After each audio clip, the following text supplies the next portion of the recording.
Good morning everybody, Fatty from Supertech Electronics, and we're going to show you how to remove a Porsche Cayenne sound system.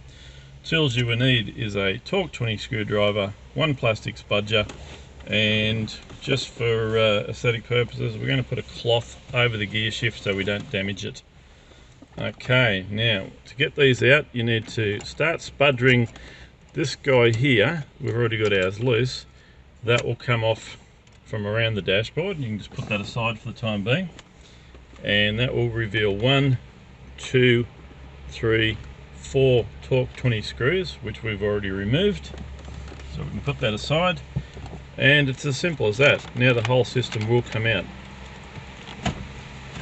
and once it comes out it will be connected with electrical connections, which you will need to remove. Okay, so once we've got all the electrical connections out, the only one that's a bit tricky is that one there. You need to fold this guy back before it comes out, and that radio is ready to send off to Supertech Electronics for repair.